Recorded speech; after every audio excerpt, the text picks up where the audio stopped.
Ке ти кажам, добре дојде во новата сезона на Утринска на Телма и тоа што долги години можеби не си бил во нашето студио, сепак останува во спомен секое твое гостување, веројатно и затоа што секогаш се обидуваме некако да ги донесеме новитетите од Хайделберг институтот, меѓутоа и ти си сосема совршен за истото, ама убаво е да абсорбираш и оваа нова енергија од Утринската на Телма. Добре дојде повторно. Благодарам на поканата и ми е чест што ќе зборувам за тема која може да има добро влијание или да иницираме промени во системот. Да, неколку поточки сосема соодветно ни помогна или да ја некако искреираме темата за гледачите за крајот, трансформирање на едукативниот систем во нашата земја.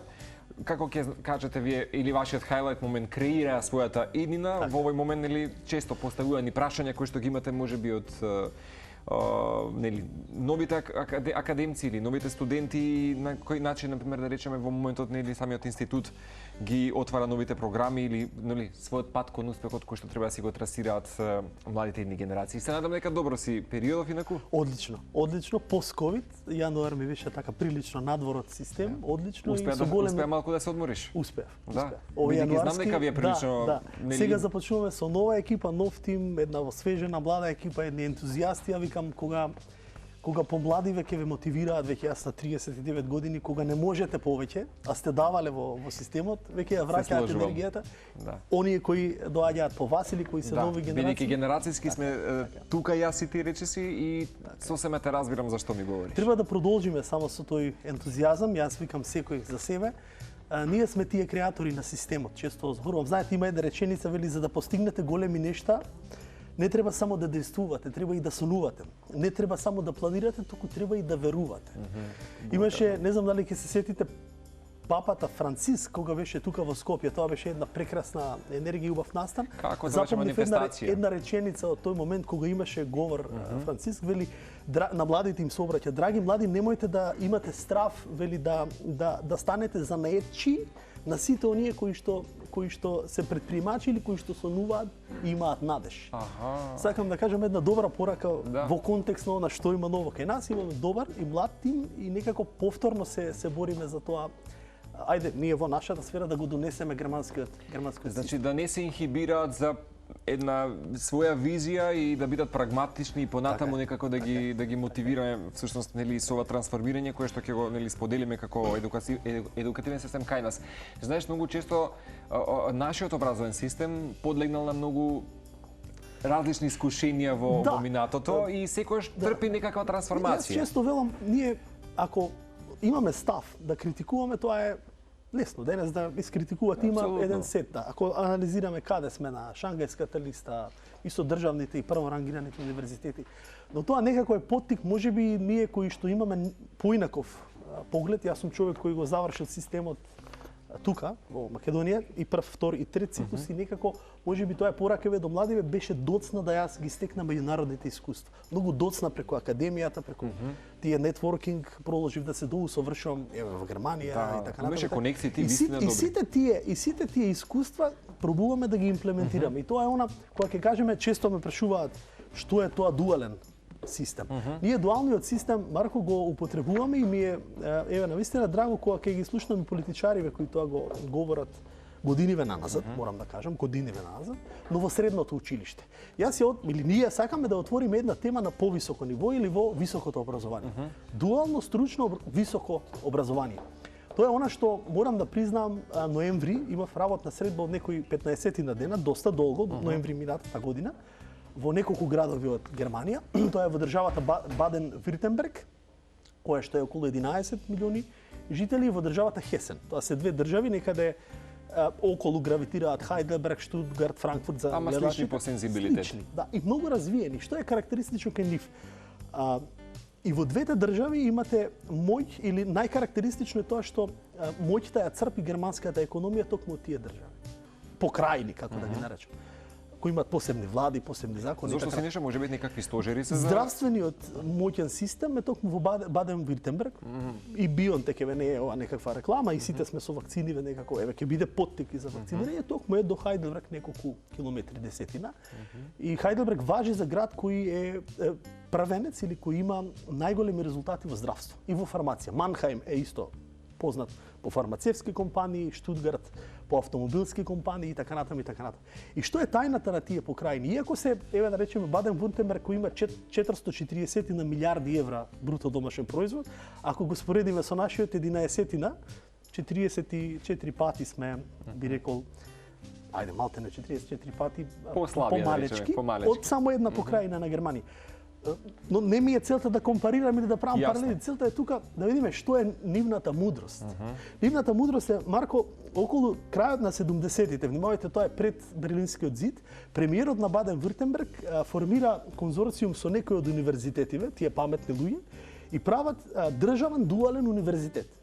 Што е сега државен дуален универзитет? Универзитет кој што ќе биде во функција на нивните алумни. За прв пат го воведуваат, да речеме. За прв пат го воведуваат и велат вака. Ако е Марко средношколец, завршува high school, нели? Така. Полагате матура. Обврска за да дојдете да студирате како младо германски младич, ќе биде да најдете работа во компаниите кои што се во алумни групацијата. Негде во тој универзитет имаат околу 2000 компании како алумни од стопанскиот сектор. Сега, Марко оди, го карикирам, Марко оди ја добива работната дозвола на некој начин како практиканство, добивате одреден, и тоа не е малку, чинам околу 1000 евра, ќе кажам и пластични бројки, 1000 евра месечно исплаќа компанијата за секој едно дете после матурирање, како надоместок, а тоа е одбитна ставка од даночната основица за одоночување на Баден-Вуртемберг. Гледате како држава паметно прави. Со тоа што ги инспирира компаниите да земаат волонтери кај нас, ќе ги наречеме, и тоа е важен предуслов за да те прими државниот дуален универзитет. Влегувате на државен дуален универзитет и работите. 3 месеци динамиката се одвива. 3 месеци студирате на самиот универзитет, од универзитетски професори, останатите 3 месеци одите на работно место. Ако Марко избира, не знам, графички дизајнер, оди во компанијата за графички дизајнери. Ако Синича избира банкар, оди во соодветна Deutsche Bank. Предавањата тие следни 3 месеци од првиот семестар се одвиваат во Deutsche Bank. И така тоа оди 3 години. После 3 години вие добивате диплома, добивате 210 кредити, кај нас е тоа со 180 и вие сте готов продукт на компанијата која ве земат. Може да се пласирате лесно на пазарот, веќе се... Сега, тоа се трудиме и јас сум ја барал. Сега, ако ме прашате дали имало проблеми. Да, и можеме да ја потрошиме и оваа, и други, и уште 10 емисии колку имаме проблеми.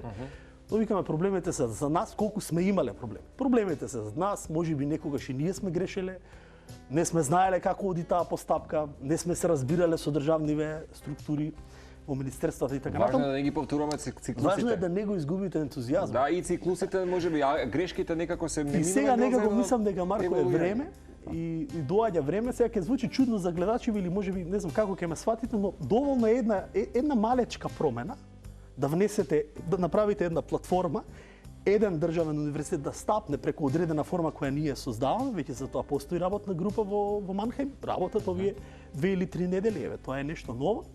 И го води еден од германските представници во овде Хайделберг во Бордо, тоа е дамата Бриджит Спилман, која е исклучително влијателна жена во делот на бизнисот, ја делегира да го води тој процес, да речем, од наша страна, од нивна страна го водат државните и представниците на државата Баден-Вуртемберг и влијателни бундестаговци, кај нив и деде е значено кој владе, еве, беше од претходната гарнитура на Меркел, професорот Карл Амарс, кој беше бундестаговец 20 на години.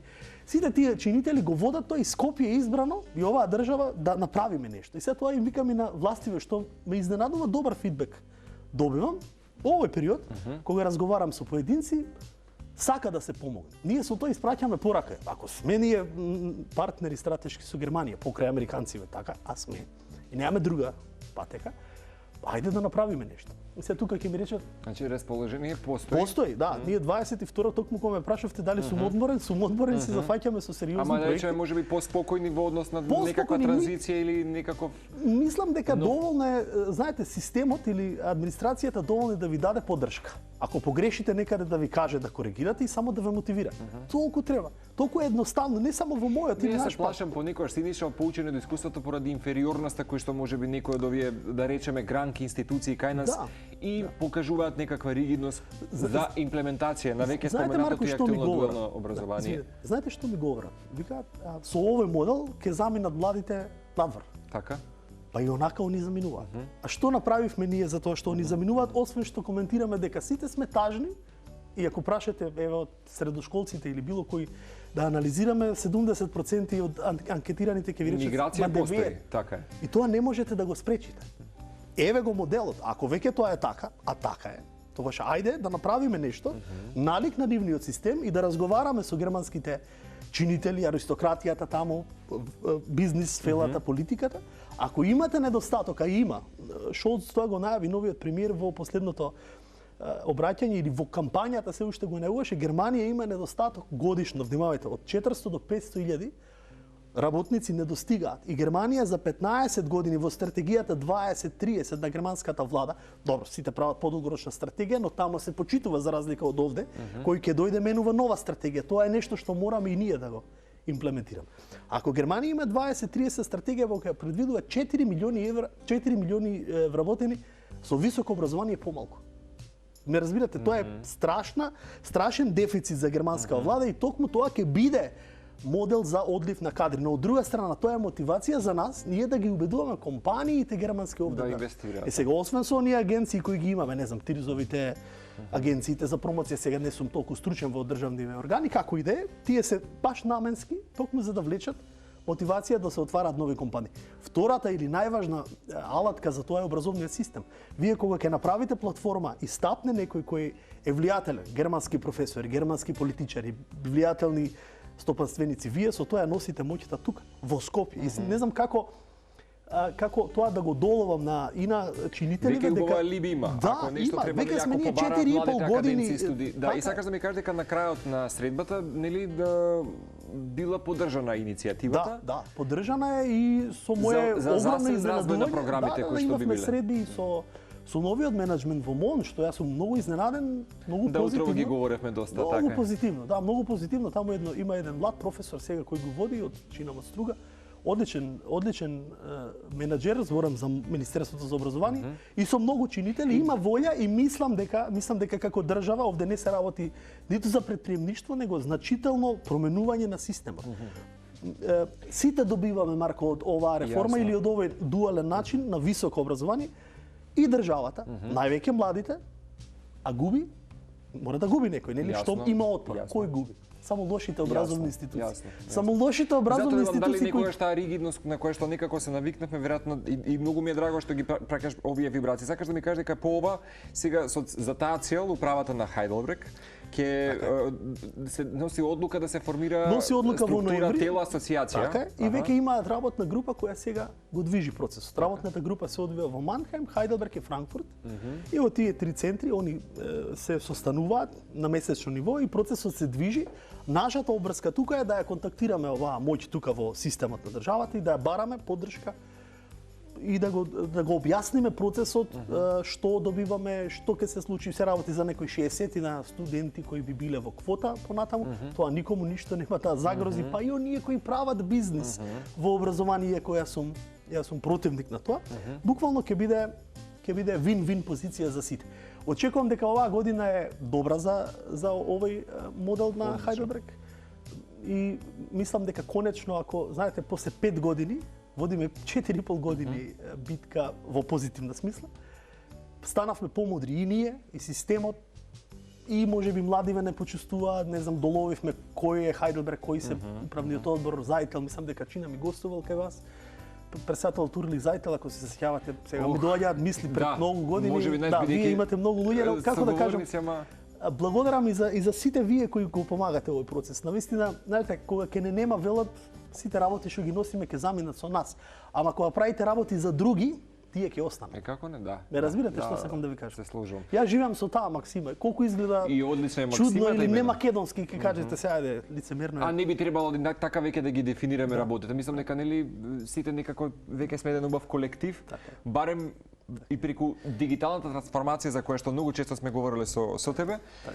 Можеме да ги сватиме работите дека сме само една убава заедничка средина. Како и да е, се ова како продолжение можеме нели да го имаме и понатаму во нашата утринска на Телма и верувам за новите академци и студенти кои што ќе бидат и помудри во иднина за верувам, ние сме веќе во уписи, еве периодов туку се случуваат 10 на 11 програми, она што сега го работиме е нон-формал едукација или конектирање на тие занаети во банкарство, финансии, IT, Одлично. во тој да со Академијата за банкарство и со Хајде.